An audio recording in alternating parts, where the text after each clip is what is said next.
защото се ни няма да се справим. Ще се справим. Някой да се освободили от османско владичество, да се освободим и сега от тази поемна диктатура. Няма, господин Борисов, няма да разберете. И нека извикаме всички силно оставка!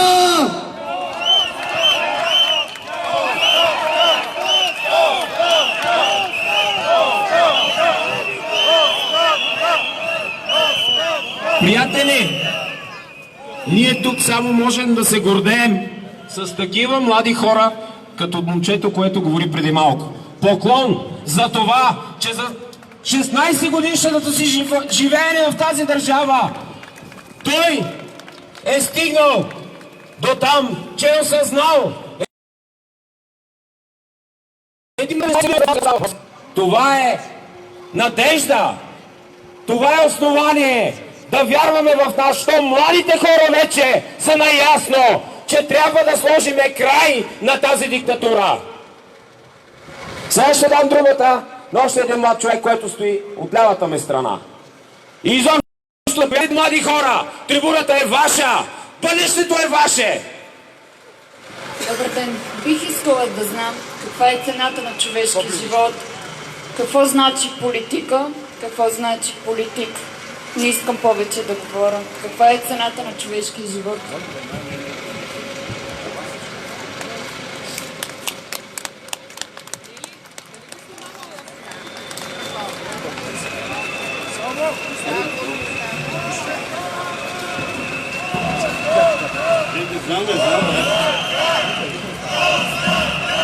Оставка! Оставка! Чакай. Само една минута, да ме слушате. Ангел Балабанов се казвам, освен младите, аз протестирам от 1982 година. 82 година срещу скапаната централно изпълнителна власт. Не спирам тези, които не са ме гледали по интернет. Ангел Балабанов, извадете телефоните си, лаптопи вкъщи за домашно YouTube канал. Ще ме видите.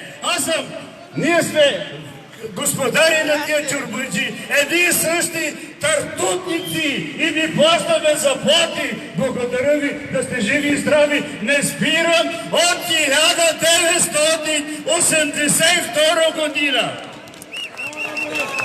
Хвала на такива хора, които не спират да се борят.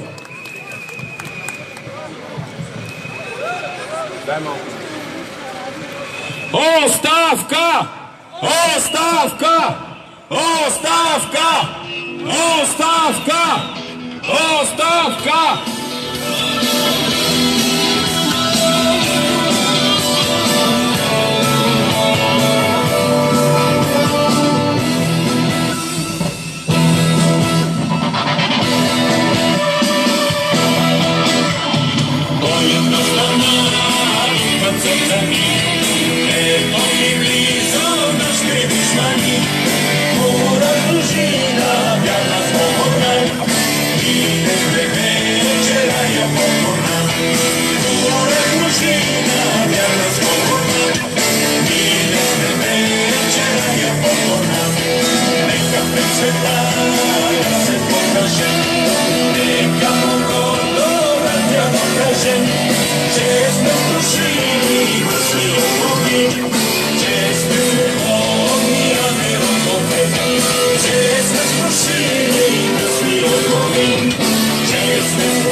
колеги, нашия трудов народ, българския народ заслужава да живее по-добре. Аз съм момиче от Плевен. Аз познавам маестро Трифонов от 32 години. Слушам неговата музика и се радвам и пея да живее нашата мила родина България.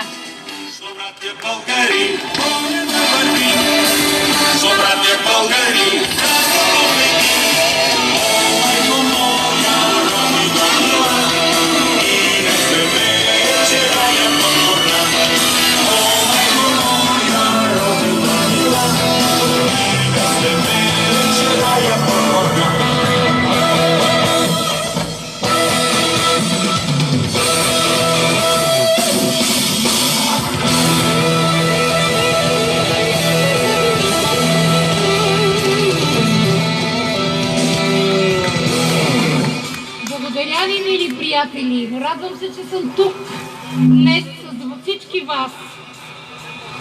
Аз съм момиче с увреждане. Преди много години преживях травма.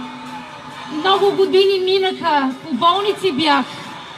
Единствено музиката на Слави, хубавата ни българска музика ме успокояваше и тя докосваше раненото ми сърце.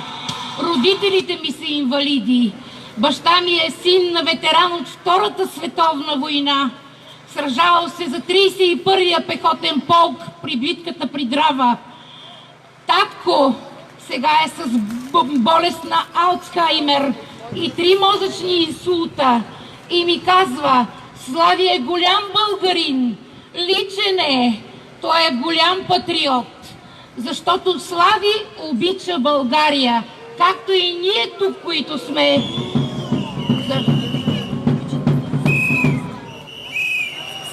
Искам да ви кажа, защо? Защо викате у? Оставка на това правителство, което докара нашия народ едва да свързва двата края. Хора да измират, избиха ни стадата, унищожиха всичко. Защо? Защо ни убиха животинките? Знаете ли, аз съм ветеринарен фелшер. Как им се даде бременните овце и крави да убият? Аплодисменти за госпожата. Сега искам да дам думата на Нели от майките. Това цвете ли за господин Трифонов Собич? Ами ще трябва да му го дадете лично. Не знам адрес.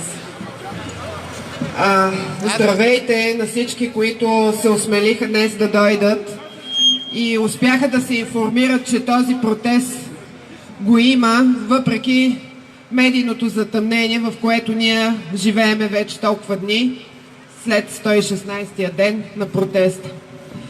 Ние сме тук всяка вечер. Всъщност, ние майките от системата ни убива сме от 1 март на този площад с палатки и не можаха да ни приберат. Нашия протест така е записан и в общината, до оставката на Борисов. И нямаме право да се откажем. И ще бъдем тук всеки ден и той го знае и че няма да се откажеме. Това ще е последното нещо, което ще направиме. Ще ви искаме оставката и ще се махнете в следващия момент. Няма дълго да ви бавиме. Разбирате ли, че това няма да продължава? Колкото и полиция да струпвате тук, колкото и да ни респектирате, не ни е страх и ще бъдем тук. И няма да се срамуваме от това, че нищо не сме направили. Ще го направим. Така трябва, така сме се родили с това разбиране. И родината е една, България, и всички затова трябва да бъдат тук на този площад.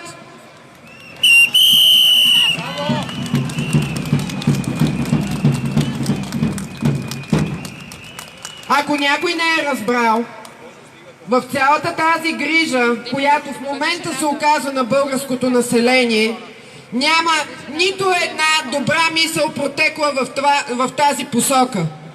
Хората са оставени на самотек и да се самоспасяват.